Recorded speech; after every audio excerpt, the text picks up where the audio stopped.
I'm an artist and an activist, and I have a firm belief that art has a very important role to play in human civilization and shaping of humanity.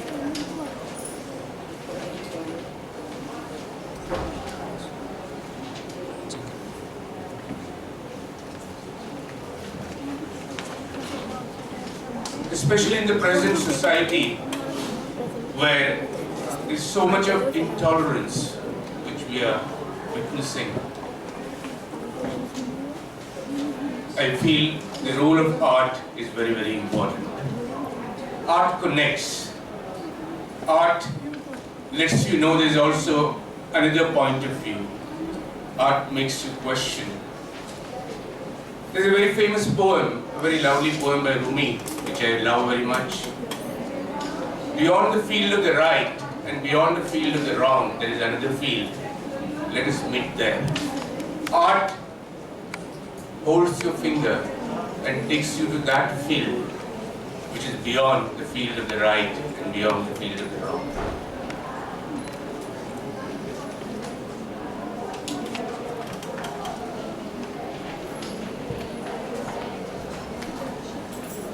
Today I realize that so-called contemporary art is only for the elite. We hear about Francis Newton Souza's work sold for 27 crores last month. But most of the people, he was from Goa, and most of the people have no idea what is this work of Francis Newton Souza, why it could be worth this much. Most of the contemporary art exhibitions happen in very five-star spaces, and the general public has absolutely no access to it. The masses are basically they don't even go there. Because there's a kind of a social, there's a kind of a cultural barrier. Almost, only 10% of Indians understand English. Maybe 5% can speak it very well. And only a small percentage of those take interest in contemporary art.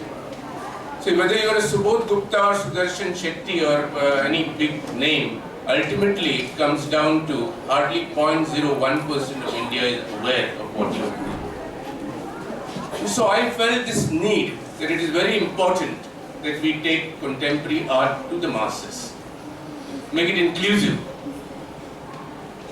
And so I decided to go a little bit beyond my own artistic ambition, more artistic practice. I decided to create an art space in Goa, which is called Museum of Goa, in Konkani.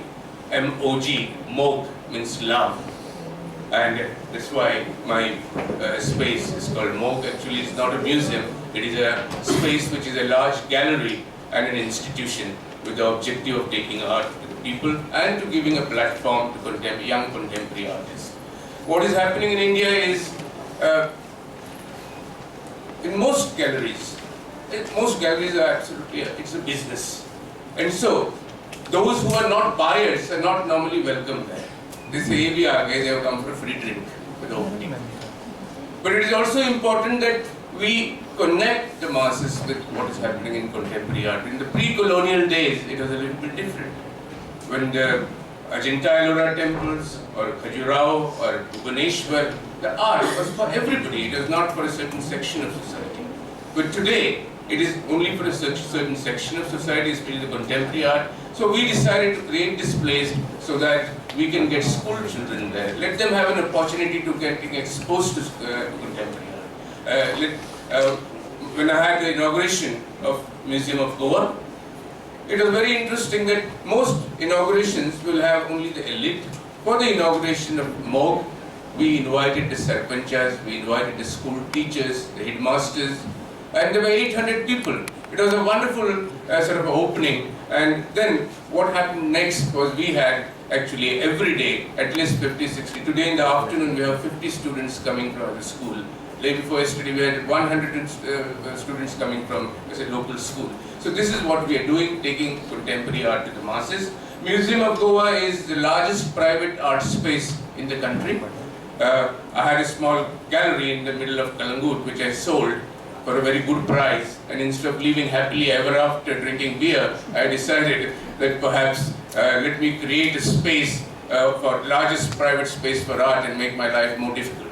So I invested everything what I had into this space, and we have about 1,500 square meters of space with another 1,000 square meters of open space, which is sculpture garden. And this evening, I am very happy that organizers of this festival decided to host the dinner at Museum of Goa. So I would love to have you all over so that you can have a look at the space. These are just a few pictures. Tell me how much time I have. I would like to. Yeah, in like 15 minutes. 15 minutes. So this is Museum of Goa. This is designed by Dean de Cruz, who is one of the most important architects of the country. Dean designed this, which is almost like a space which is very, very contemporary. And one side, though it is in the industrial estate, it is facing a forest. The first exhibition at Moog I will briefly talk about. You are going to see this evening. But we have created a totally new experiment in presenting history. History has been a favorite subject of many speakers today, and I am a great fan of Ramchandra Guha and also of many other speakers here, and of course Mr. Harsh Mandar.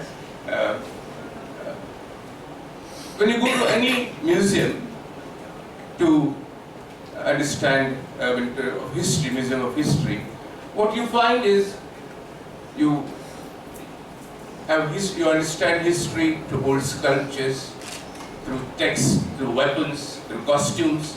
But this is one exhibition where I am narrating histories of Goa, not through any old objects, but through works of contemporary artists.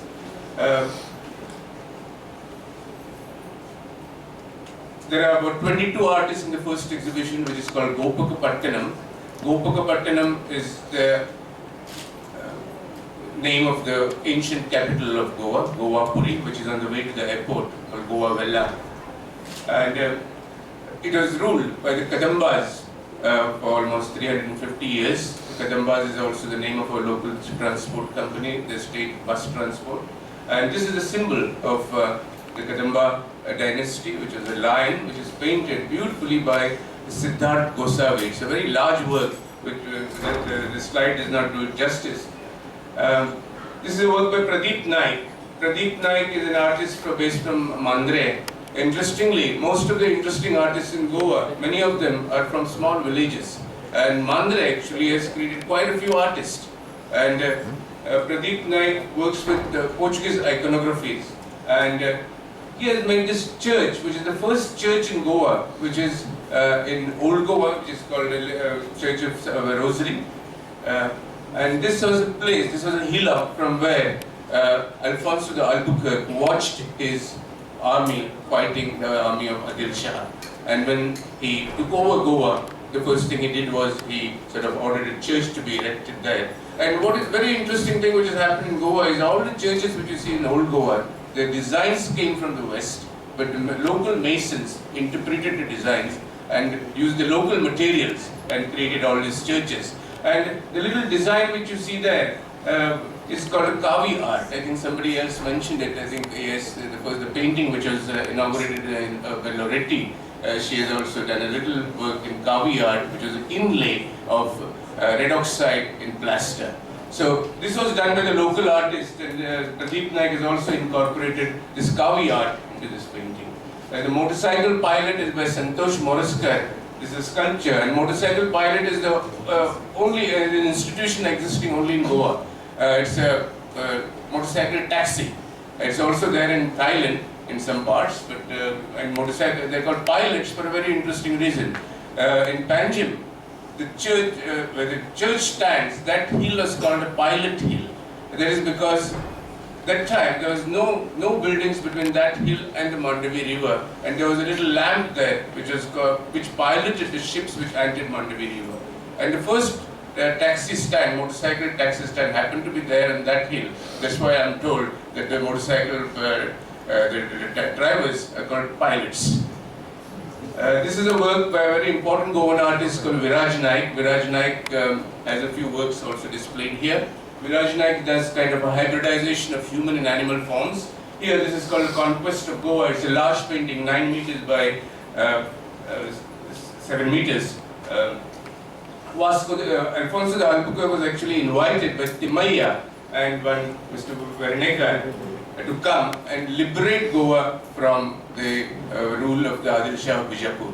And then they thought that they would be appointed as Thanedar or Subedar here, and the Portuguese will say bye and go away. Of course, they were appointed as Thanedars for some time, but then eventually the Portuguese got rid of them and stayed for 450 years. This is a work by Siddharth Gosavi. Goa was a major emporium for slave trade. Slaves from Mozambique were brought here, and in old Goa there is a road called Viva Directa, where there was a huge slave market. As late as 1770, there are archival documents where slaves were ordered from a family here called Mamai Kamas, were the dealers in slave trade, and a French East India Company is sort of written a letter to the Mamai Kamas that we want 25 slaves, 10 men, 10 women, and 5 boys, and then they should have already suffered from smallpox, because otherwise, if they get smallpox, that time smallpox is a major killer, and it's a waste of money.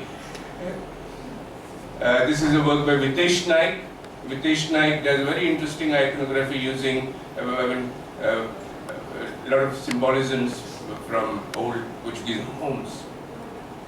Alex Fernandez is a very interesting photographer, he's a portrait photographer, and he has done portraits of important poets, important musicians, and important theatre artists which are displayed in the museum. This gentleman, many of you will be aware because he belongs to your fraternity, Victor Angelo Rebello. He is a great author, editor. He started as a proofreader in Times of India, and now he is a music correspondent of New York Times. Anthony Gonsalves is a great musician. So we have portraits of great Goans displayed in the museum by Alex Fernandez. This is my father's work. My father was a realistic painter. He passed away 6 years ago. And it's very interesting how my father got interested in art. This was in 1931. There was a very famous painter in Mumbai, in Bombay at the time, called S.L. Haldankar. Now, S.L. Haldankar was the finest watercolorist and did wonderful portraits. And S.L. Haldankar was distantly related to us. And his brother had taken part in the freedom struggle. And so he was wanted by the British police. So he ran away from British India in 1931 and came and stayed in Portuguese Goa in the house of my great-grandfather. And because his brother was there, the artist Haldankar visited Goa 2 times to meet his brother. And that is the time my father was 12 years old and he got sort of acquainted. He, for the first time, saw somebody doing watercolor landscapes and he made a portrait of my great-grandfather, which is still there with us. And that's how my father got interested in art. And then, of course, I became a doctor because my father could never make a living out of art. And I was a good student, so I topped in the 10th standard, and so for me admission was very easy, and I wanted to become everybody that time, so I became a doctor. But after some time, I realized that I was treating British dysenteries. I started a hospital, and I said the idea of spending my lifetime treating British dysenteries was too much. And I thought we have taken enough shit from the British for 150 years, I didn't want to take any more. So I gave up my lucrative medical practice and started doing art. And my father's work, we have about 50 of them, and I think these works are a wonderful documentation of Goa of the bygone days. And each work has a story. This is a Gauda woman. Almost 80% of his works are connected with fish and fisherwomen. There are a lot of fishing scenes. And I think in Goa, when it's fish is almost, most important part of our culture, because P.L. Deshpande, one of my favorite authors, used to say, imagine you get up after a good sleep in the morning, read a wonderful novel, by about 12 o'clock you start getting smell of fried pomfret from your kitchen, have a good pomfret curry and then have a good siesta. If Buddha had done this, then Buddha would not have gone behind its Buddham Sharanam Gacchami. He would have said, Masham Sharanam Gacchami. So, almost, as I said, 80% of my father's works are connected with fish, and we all love fish very much. I think only the Bengalis compete with us, perhaps. This is a scene of the ferry crossing. My sister also is a painter, and she did charcoal works. She does very interesting work in charcoal and pastels.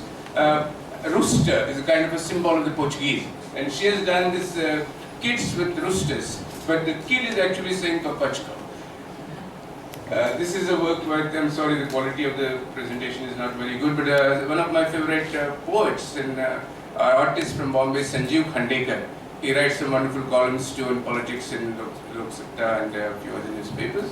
And he actually was from the corporate world until he sort of gave up the corporate life and started painting. And he does very interesting inlays on marble of, the share prices are just going around at the bottom of the television.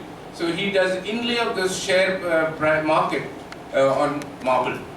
And I included this work in this show, which is curated by me and Peter Mueller.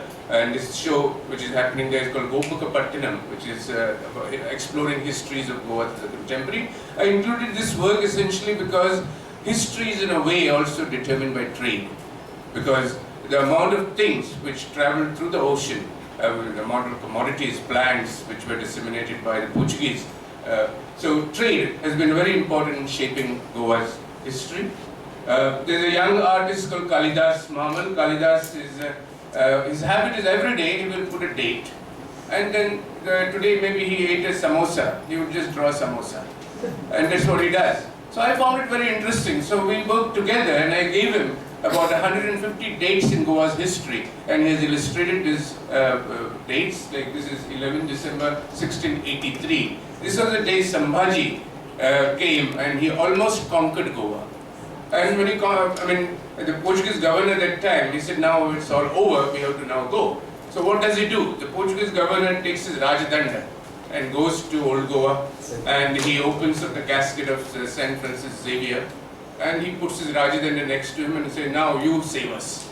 And it just happens that the Mughals invade the capital of Sambhaji in Maharashtra and he just moves to protect his own capital and the Portuguese by his saved.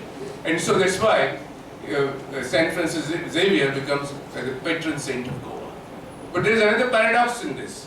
The Portuguese, when they came here, on the first day after Vasco da Gama conquered Goa, 6,000 Muslims were slaughtered. A lot of Arabs were slaughtered. Because they had just come with a real vengeance against the Muslims, because the Muslims were ruling Portugal and Spain before that. And so, all this happened, but the patron saint of Goa, St. Francis Xavier, what do we call him? Goiso Sahib. And the Sahib is an Arabic word. So the saint himself is called by an Arabic, Muslim word. So this Kalidas Mamal's work we are actually going to convert into a book. That is 20th May 1498, when Vasco da Gama landed in Calicut, in a small beach called Kappad. And that story is very interesting. When he lands in Kappad, somebody has to go to the shore and you don't know whether what kind of reception you will get. You might be killed. So there are lots of convicts on the, who are working as sailors on the ships of Vasco da Gama. And one of them is João Nunes. Now it tells João Nunes, who is an ex-convict, and since he's a convict, he is expendable. If mara to mar gaya. So he is sent to the shore. And then he meets two Tunisians. The two Tunisians ask him in Spanish, what the hell brings you here? And João Nunes answers, we come for pepper and we come for Christ. All these stories which I am telling you are sort of incorporated in many of the works, the contemporary works in the Museum of Goa, and you are most welcome. I don't know how many of you will be coming, but those who cannot come this evening are most welcome later. This is a work by my son, who is only 19 years old, and it's called, he is going to study in London, but he has already been 4 or 5 times with me to Europe and 3 times to Venice Biennale. So he's actually studying for the last 10 years art, and he's much taller than me and 6 feet and 6 packs. And many people ask me, okay, your son is better than you. And I said, I think he should be, because imagine if my son is less than me and his son is less than him, then after some years, after some generations, a generation of morons will be created. So I don't want that to happen, so it is fine that he's better than me. So this is a bell which is called unexpected blessings. And you strike the gong. Every time you strike the gong, you hear new kind of music. Because music is also arrived through the ocean. There have been music, especially Goa. Music is very, very important. We have created great musicians, and the story of music is unfolded to this bell. I think. Okay. So I think I will just pass a closing remark. These are my works, which you can see when you come this evening. What I have done is I have celebrated the ocean as a medium of intercontinental cultural diffusions. Ocean has been a highway of culture. Ocean just does not carve out the rocks or does not carve out just the sand and make patterns in the sand, but ocean has carved out the culture of Goa. So one of the central themes in this exhibition is ocean as a medium of intercontinental cultural diffusions. And Kaji was brought from South America, and then I have included the work of sculpture of Gandhi done in indigo.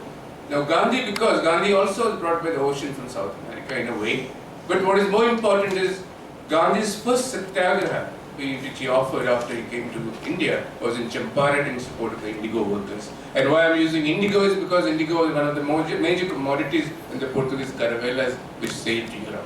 Indigo is supposed to be the color which seduced the world. I think this is only a kind of a trailer I'm showing you about what you would see in the Museum of Goa. Most welcome, and thank you for giving me this opportunity.